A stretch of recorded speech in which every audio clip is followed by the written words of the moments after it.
vegetation ushatse kuvuga iki? Aka nakavuzeho cyane. Vegetation navuze ikimera, ikimera, ikintu cyose cyose uzi ko kimera ni vegetation, tutitaye cyane, uzi ikintu cyose uzi ko kimera vegetation, sibyo? Reka turebe ariko definition yayo. Urumva batanze vegetation. You define vegetation as the plant cover. Ni ikimera kikavaringa, gitwikiye, cover, growing, ni ikimera, ni ikimera gikurira. Yavuze vegetation. Ibyo ndi kubigusobanurira ariko definition uzayima uko imeze. Nuko bivuga ngo dusobanura.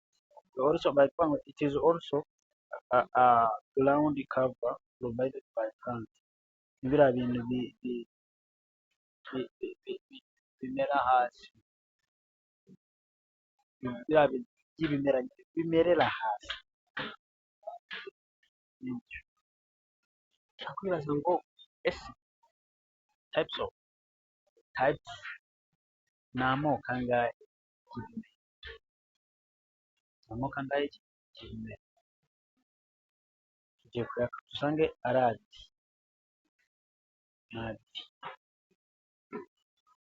Dusanga natural vegetation and artificial planted vegetation. Iyo yavuze natural, ikintu yavuze ngo kiri naturel, ni umwimerere karemano, sibyo? Artificial planted noneho ni ikintu cyaremwe, cyakozwe n'abantu, cyagizwemo uruhare n'abantu.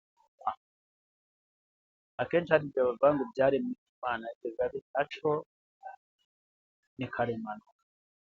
Ibiri artificial ni ibyagizwemo uruhare n'abantu, bishobora kuba ari abantu babihinze cyangwa babiteye, ni ibyatewe n'abantu.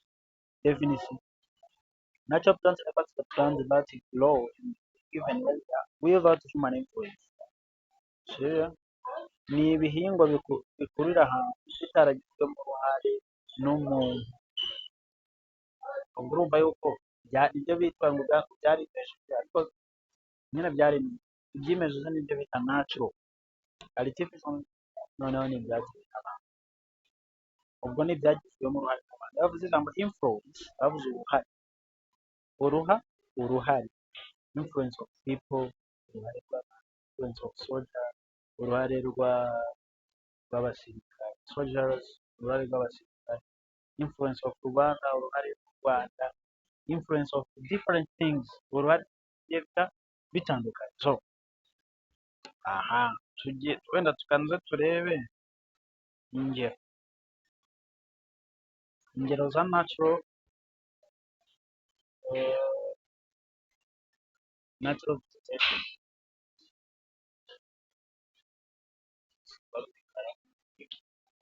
Tureba kumera around the shores of Lake Kivu. Kumpera haba hari icyo bita lush Mediterranean vegetation, some pockets of papyrus, ibikangaga. Biriya bintu bita papyrus ni ibikangaga. Papyrus, biriya bintu by'imana y'ibiti.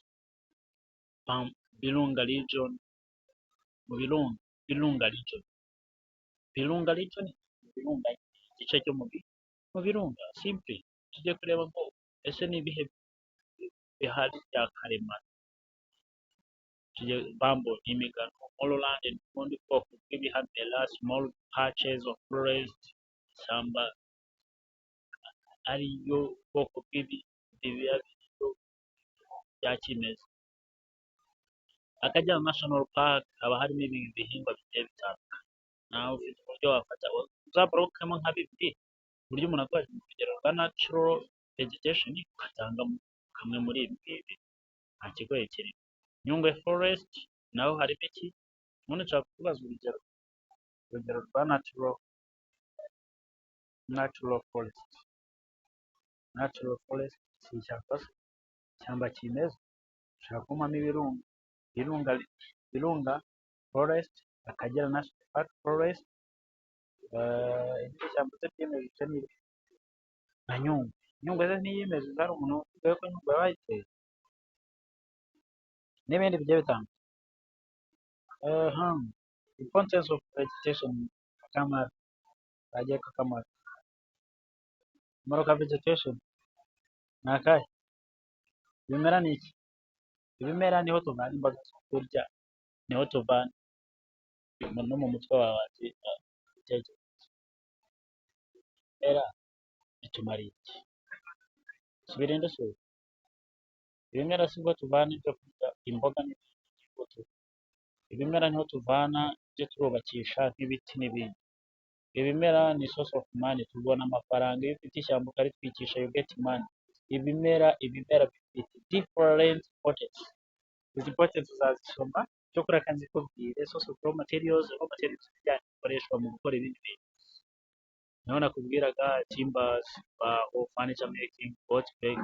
Aha ngaha bavanaho imbaho zikoreshwa kubaka, mu gukora ibintu byo muri office, intebe n'ibiki bitandukanye, boat making, ubwato, basketry, ibitebo, ibiseke, ibisobane, byose biva muri vegetation, muri ibyo bimera.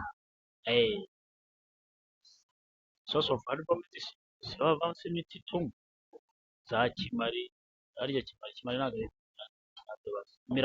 miravumba n'ibindi bigiye bitandukanye. Source of food, ntabwo byo kurya.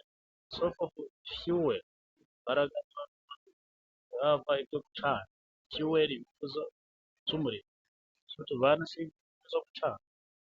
Modification of climate, ahantu hari amashyamba menshi niho hagwa imvura nyinshi, hari amashyamba make ntabwo imvura nkeya, urumva yuko bituma bigira uruhare nanone muri climate y'igihugu cy'u Rwanda. Source of conservation of soil, birinda nanone isuri y'ubutaka. Source of home of wildlife, yavuze wildlife ni ibintu bibera, ni ibintu biba hanze, ibintu biba hanze, hano hanze y'igihugu, bya bintu bitaba mu nzu, inyamaswa. Si waba inyamaswa mu mashyamba se? Mu bimera ni waba inyamaswa. Niyo mpamvu muri Nyungwe habamo inyamaswa zitandukanye, Akagera habamo inyamaswa zitandukanye, nyine ni iwabo wabo. Source of foreign exchange, yavuze source of foreign exchange ni wabo amadovize. Mukoze imbaho muzohereze hanze mubonye amadovize. Research purpose, research purpose ni nko kuba yuko nawe bajya babikoraho ubushakashatsi. Employment opportunities, abantu ababaji se babona akazi. Employment opportunities ni ikintu cy'Ikinyarwanda. Opportunities, iyo uza gusanga opportunity, ubonye opportunity, ubonye amahirwe yawe. Employment opportunities ni amahirwe yo kubona akazi.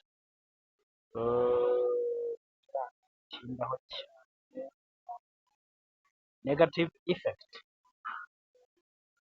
hari ibibi by'ibimera. Ibibi by'ibimera rero ni ahantu hari amashyamba bakora iki? Umuhanda. Ahantu hari amashyamba kugira ngo bubaka, ahantu hari amashyamba nta mutekano ukunze kugira. Niyo mpamvu byabaye akaduruvayo. Ahantu hari amashyamba higanje icyo bita pest and disease, indwara nyinshi n'ibyorezo. Socio economic barriers, nibyo ntabwo bakunze gutera imbere ahantu udahinga se. Ahantu hari amashyamba menshi udahinga ntabwo mbitinda, ntapfa kubaza effect, ahubwo cause of destruction. Ni ibiki bituma vegetation yangirika? Causes of destruction, iki gituma ibi bihingwa ibi bimera byangirika? Ese wowe kubera iki ari ahantu ibimera byangiritse? Icyambere high population, yacu y'abantu benshi, ahantu hatuye abantu benshi,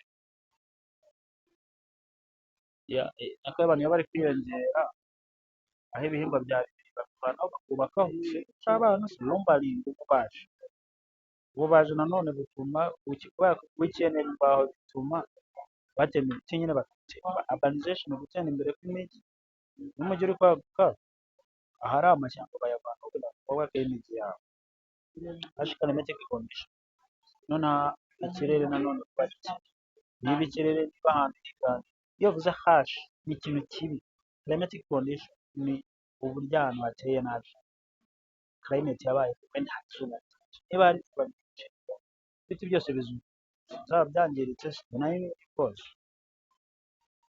Improper farming method, uburyo noneho bw'ubworozi, baba batororera mu biraro bakajya korora ku mafiridi kuri tere ahantu, urumva utwatsi twose twari turiho tuzakimbuka, amashyamba ntaziyagonde cyangwa iki, ibyari bihari, ibimera byari bihari byose byangirika, ariko bororeye mu biraro byaba natural cause. Iyo bavuze natural cause ni iki? Natural ntabwo bireba, natural ni ikintu karemano, hari n'ibyo tuba tutagizemo uruhare nk'abantu, ari ibintu bisanzwe nk'imvura nyinshi, ushobora kuba habaye umutingito, ntabwo utera umutingito natural, umutingito wabaye ibihingwa bishobora kuza kuranduka, bikaranduka,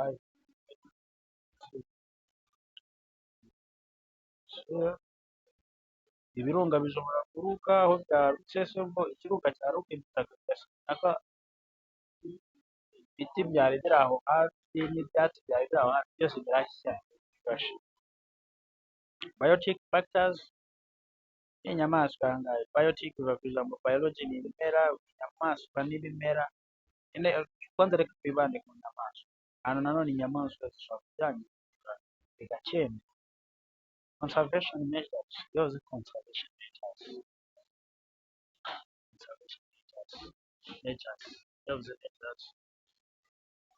ingamba conservation, to conserve ni ukubungabunga, ni izihe ngamba zo kubungabunga ibidukikije, ibimera, cyari zene hano ya agroforest. Agroforest nanone iyo ufashe mu bihingwa ukabivanga n'ibindi biti, uba utumye ibiti byiyongera. Forest reserves, kurizavinga ahantu h'amashyamba, gusiga ahantu h'amashyamba ukavuga ati ahantu harimo amashyamba gusa, iri shyamba ntirigomba kuhava. Iyo nayo ni ingamba yatuma amashyamba adakendera. Afforestation, nawe dutekereza afforestation, navuze iki? No gutera amashyamba hatigeze kugira ngo wongere amashyamba cyangwa ibimera. Reforestation ni ukongera gutera amashyamba aho yigeze, urumva byatuma ibimera byiyongera cyangwa bikabaho. Strict laws ni amategeko atuma badatwika, batatema amashyamba. Laws abuza nyine abantu bagize amashyamba kubataka. Mass education, kwigisha abantu. Iyo umaze kwigisha umuntu icyiza cy'ibimera, ntabwo yapfa gukoresha ibimera nabi. Mass education, kwigisha abantu terasi, gukora amaterasi y'indinganire, gukora amaterasi y'indinganire bituma isuri, kandi hakaba isuri sibyo. Introduction of improved plant situations, hari igihe usanga ahantu amashyamba yarahanze, sibyo, ukabona yarahabu, biba byiza yuko introduce no kuzana gushya, bakazana gushya ubundi bwoko bw'ibihingwa bw'ibiti bakaba bahatera, cyangwa bw'ibimera bakaba bahatera, nabyo bikagenda neza. Green belt in urban centers, none imijyi bakaba bagera ahantu bakagira wenda ahangaha hagenewe ibiti, muri Kigali ubona ahantu hagenewe ibiti, hakaba hagenewe jaride, urumva hariya ni ukubungabunga iki? Ni ukubungabunga ibimera. Ndetse n'irangi, ikibazo waba ufite n'igitekerezo